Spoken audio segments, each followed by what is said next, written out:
Jirtu hordoftoota toora kanaa kutaa 18ffaa mata duree barumsa C++ piroogiraamingii jedhu walitti fufinsaan dhiyeessaa jirudha.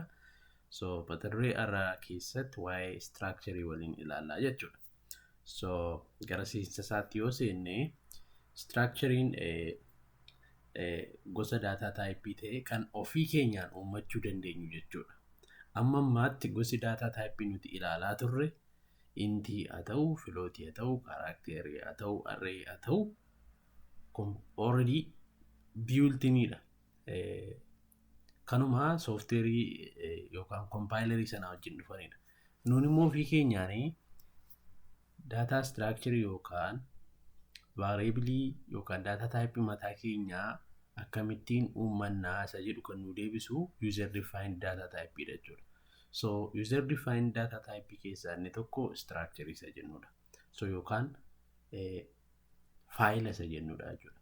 So wanti isa kana adda godhu structure wanta adda isa godhu data type hedduu yookaan variable data type adda addaa qaban bakka tokkotti finnee maqaa tokkoon manage gochuu nu dandeessisa jechuudha.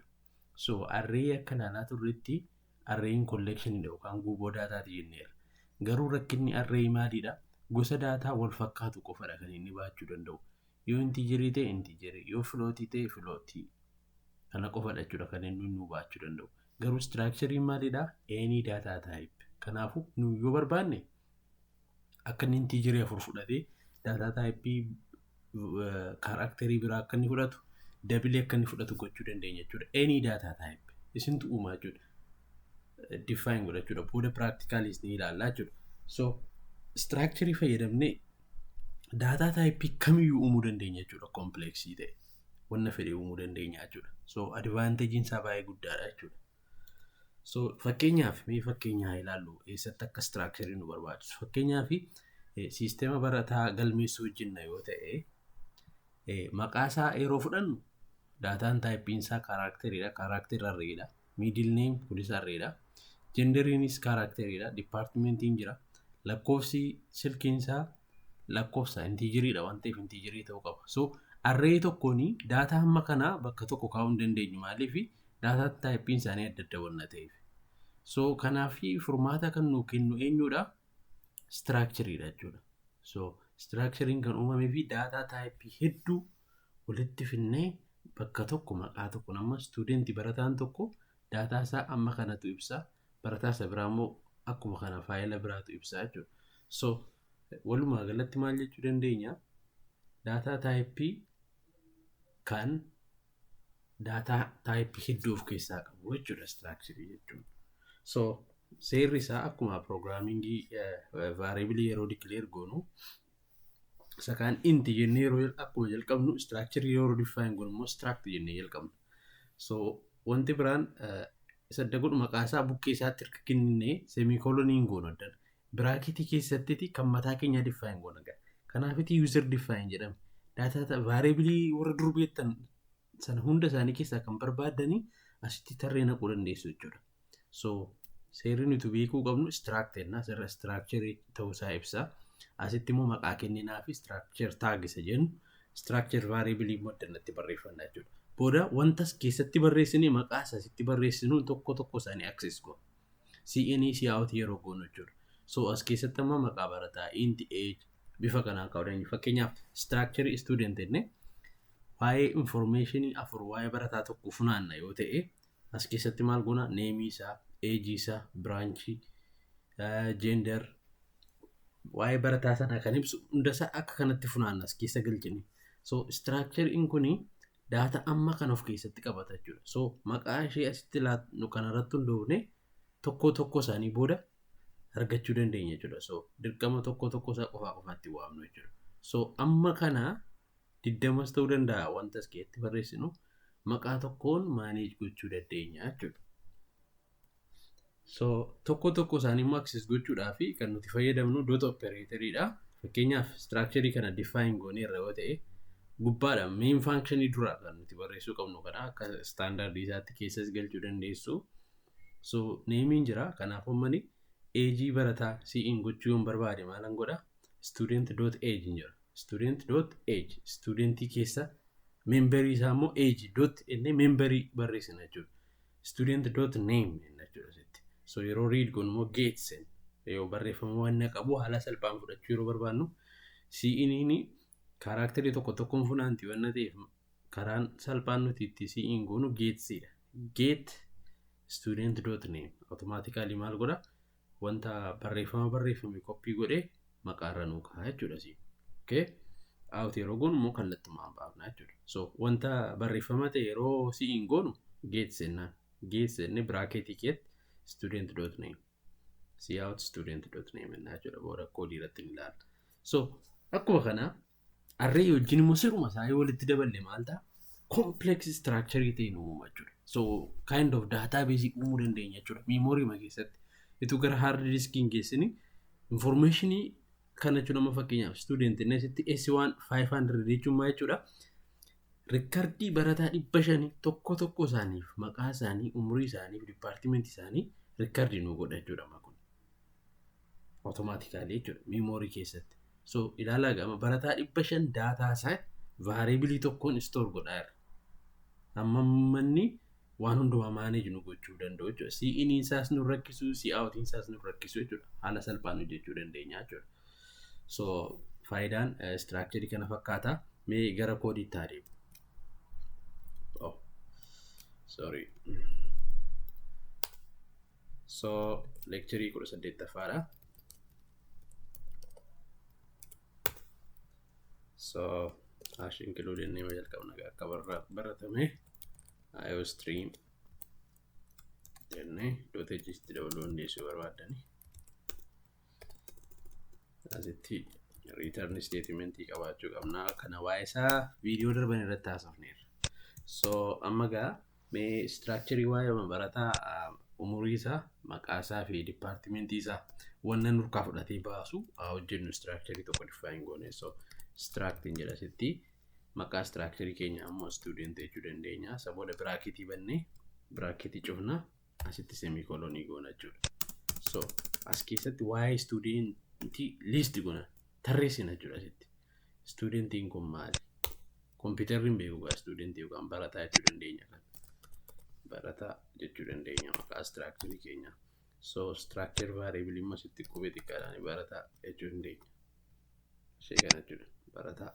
So amma gaa waa'ee barataa maal fudhachuu barbaadna nu input isaa barataarraa maqaan isaa nu barbaachisa int maqaa no int umurii kaaraakterii ani maqaan namaa moo kaaraakterii barreeffama waan ta'eef kaar maqaa inni 25 dheerinni maqaa nama tokko inni guddaan meeqa isa limitii irra keenya qubee 25 ol ta'e kun baatu Oromiffaa keessa garuu kan amma kana baay'eetu badaan jiru. Warra jaraa gabra Egzaabeer fa'aa maal fa'aa warra dhamuun malee. So akkasuma departmentii maqaadha. Car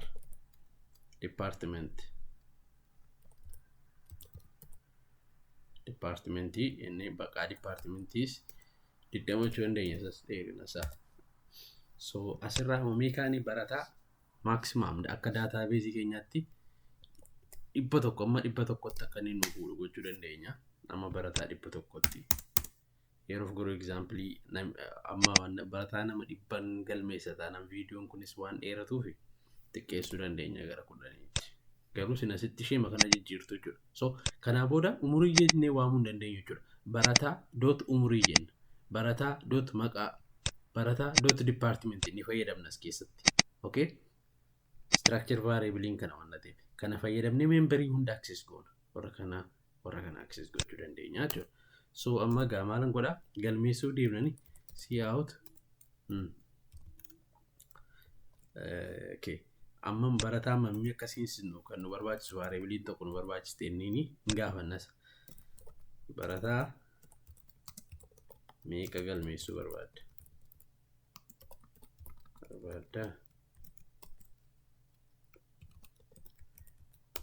okay CE'n asitti C capital waan an godheef dogoggora nan balleesse. Okay inni fudhanne sabooda maal goona amma gaa tokko isaarraa fudhanna gaa inni qabna waan ta'eef asitti for loop fayyadamnee ala inni yoo namni 5 gashi ala 5 maqaa namaa umurii namaa departmentii isaa harkaa fudhanna. So for loopiidha jechuudha kan isaan fayyadu nama 100 taanaan ala 100 gashuu hin qabnu tokko hin teenye inta is equal to 0 inni loopii mata duree hedduu keessatti ilaalle I is less than n duwwaarra waan ta'uu fi ala inni irra deddeebiinu gaafata as keessatti gaan fudhannam maal fudhanna jalqaba umurii isaarraa jalqabna yookaan maqaa isaarraa eegalu wayyaa yookaan umurii isaarraa eegala. Okay, let's make it simple. Asirra umuriin jalqaba waan jiruuf garaagarummaa hin qabu. Umurii barataa isa tokkoffaa jechuuf eegama. Isaa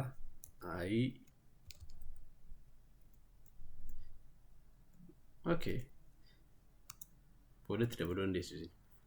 Umurii barataa seensisi. Asitti gaama hin gaafanne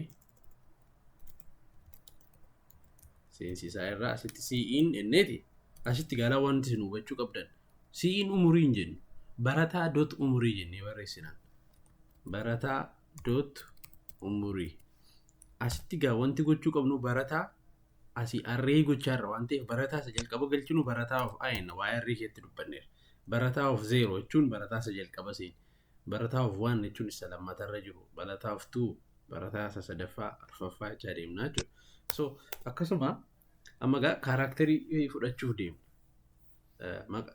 Inni ittaanu maalidha? Siyaa'oot maqaa barataa. So maqaa yeroo fudhannu amma sitti waan isin hubachuu qabdan maqaan namaa maalidha? Barreeffama dheeraadha.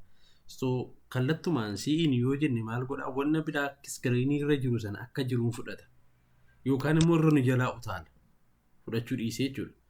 So sana hambisuu fi battala wanna nuun galchine maqaa laayinii sanarra jirtu qofa fudhachuu barbaanna yoo ta'e jalqabaa ignoor gochuu qabna isa kanaa ol jiru hundasaa akka inni itti nu jalaa manneef jechuudha.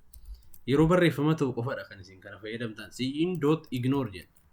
Warra black screen irra wanti biraan suufiin biraa screen irra jira yoo ta'e akka inni hin fudhanne isa ignore goona. So wanti kanaa ol screen irratti ba'ee jiru koppiin ta'u jechuudha gara meemoriitti nuti isa barbaanna. So isa reefu press ta'e fudhanna gaama. Isa maal goona geetsenna kallattumaan barreeffama yoo ta'e si'iin dhiisne geetsenne maal fudhanna maalidha kan nuti geeti goonu barataa of I dot maqaa baratichaa jechuudha.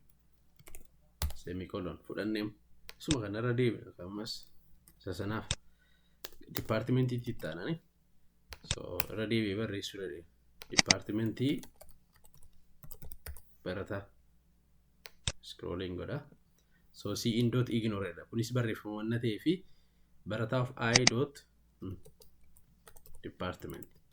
So amma gaa programming keenya kun irra deddeebi'ee ala inni shan yoo ta'e ala 5 seenee reekardii barataa 5 fudhataa yoo 100 ta'e ala 100 deebi'ee fudhataa jechuudha. So kanuma jijjiiruudha wanni biraan jiru inputii kana irratti hundaa'e kanadha faayidaan luuppii irra deddeebi'ee wanta kana hojjeta maqaa barataa 100 galchina yoo ta'e ala 100 nuu fudhataa jechuudha. So fudhanne gaam amma immoo habaaf nu deebifne. So akkas jechuu dandeenya. Siyaa'oot listiin barattoota galmaa'anii kan armaan gadiiti.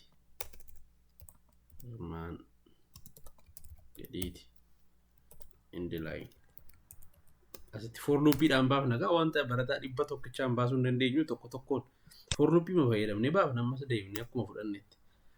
So for loopiin keenyas akkasuma ta'uu qaba gaa. Barataa ammoo fudhannee baafna deemne display gochuu barbaanne jechuudha. For I is equal to 0 I is less than n. Kan jijjiiramu si'aawtii ma fayyadamuudha si'iin jechaa ollee si'aawtii ma tokkoon finna gaama tarree ma tokkorra baasuudha. Si'aawtiin maqaa barataa jalqaba maqaa baafna yoo maqaa baafne bareeda waan ta'eef. So maqaan barataa akkamittiin baafna barataa of I dot maqaadhani. So isa jalqabaa lammaffaarratti barataa sattaanu fida gidduu isaatti qaawwaa akka uumuu fi taabii fayyadamuu dandeenya yookaan mallattoo speesii akkas goone gidduu isaatti speesii akka inni uumu gochuu dandeenya. Yeroo pirogiraamingii namni hojjetu wanna salphaa fayyadamuu qaba wanna ta'eef kana jechuun taabii uuma jechuudha gidduutti speesii uumu. taap goone inni taanu barataa I dot department jechuu dandeenya.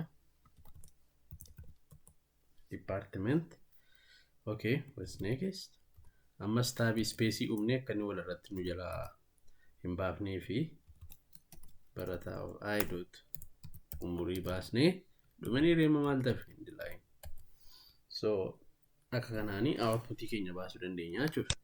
So mee compile goonee haa ilaallu waan amma hojjennu. So ituu compiling godhinii maal hojjenne structure tokko uumne. Structurein suni daataa barataa fudhata. Daataa sana keessa maqaan jira, umuriin jira, departmentiin jira. So hundi isaanii variable tokkoon declare ta'an. So kan nuti ittiin warra kana access goonu structure variable kanadha, barataa isa jedhudha. So amma 10tti fudhachuu danda'a. Maximum limit dha garuu kan nu galmeessine yoo as 5 ta'e 5 qofa fudhata. Isa kana darbuun qabu garuu jechuudha. Okay? Mee haa ilaallu. Oh. Waan dogoggora si'aatiin declare ta'een jiru asitti dootechi irraanfannee si'aatii hin beeku yoo akkas jenneen. Okay. Indi line dogoggortee ta'ee kun asitti wal jala fuuna. So error yeroo jiraatu natti tolana. Just programming yeroo jechuun error fix gochuu baruu jechuudha. Waan biraa miti daftee fix gochuu barteennaan rakkoo furtee jechuudha. So successful jedheera. So amma yeroo raanguun jalqaba maaltu dhufa? Wanta meeni keetti declare ta'e dhufanii jalqabu. So barataa meeqa galmeessuu barbaaddaa naan jedha. Isa booda dhaabbatee sirba. Isa booda yoo lama galche haala lama naannee maqaa barataa lama harkaa fudhatee isa booda eessa dhaqa? Maqaa barataa departmentii fudhatee dhumarratti maal godha? Nuu baasa jechuudha. Asitti immoo nuu baasa jechaadha. Erga lama fudhatee fide liistiin barattoota galmaanii jedhee nuu baasa. So mee haa ilaallu raangochuun deema. So akkasirratti ilaaltanii maal jedhaa jira? Barataa meeqa galmeessuu barbaaddaa naan jedhaa jira. So barataa laman jedhe. So interiyeroon jedhu umurii barataa seensisinaan jedhe. Isa jalqabaate jechuudha. So meeqa 23 jedhu umurii isa jalqabaa. Inter. Amma immoo maqaa barataa galchinaan jedhe. Ilaala waan luuppii keessa jiru tokko tokkoon hojjetaa jira fudhataa jira. Umuriin harkaa fudhateera asitti. Amma maqaa barataa na gaafataa jira. Gates gochuu fedhaa jira gaala lama. Cin dot ignore kana kanan fayyadameef ilaalaa asitti. Wantooti nuun kanaa olitti barreessine hundi isaanii jiruni. So cin yoon jedhee warra kanallee na jalaa fudhata fayyaa naga. Warra kanatti na jalaa dabala. So ani immoo barbaadu warra kanaan olii. Kanani maqaa jechuu barbaadu ganaa san barreessudha. Kanaafuu ignore hin jedhe asitti. So amma gaa maqaa gaaddisaan jedha isa kana.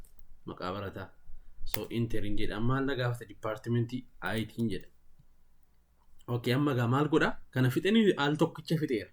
Ol deebi'eetiti laman galche dana wanna ta'ee fi ayin meeqa ta'a maddan tokko ta'anii tokko lamaa gadi dhugaa wanna ta'uuf hin seen ammas deebiisa kana na gaafata. So ilaala ol deebi'ee agartanii ol deebi'ee umurii barataa seensisnaan jedhe. Kun addana dhufe. So ala lama na gaafadhu dheera waan an ta'eef. So umurii barataa inni ittaanu umurii 25 jedhee inni ittaanu Jawaar departmentii politics. So ilaala output isaa kan itti nawas listii barattoota galmaahanii kan armaan gadii ta'e gaaddisaa IT 23 Jawaar politics 25. Argitanii akka kanatti output keenyas baasuu dandeenya jechuudha waan na barbaanne barreessine. So kun akkaataa itti structure fayyadamnu nutti agarsiisa jechuudha. Okay? So haala salphaadhaan kan fayyadamuu dandeessu structurein variable amma barbaadan dhibballee galchitanii isiniif dalagaa jechuudha. Amma barbaadan. So database yookaan recordii wanti nuun asitti raangoon arganne immoo deemee akka inni faayila irratti save gochuu akkamitti akka ta'u viidiyoo isaa ta'an irratti ilaalla. Save akka ta'u search akka ta'u waan hundumtu jechuudha. Faayila irratti save goone faayila irraa ready akkam goonu lecture sadan hafan walitti fufiinsaa waan ilaallu fi isarratti nu hordofaa. Galatooma.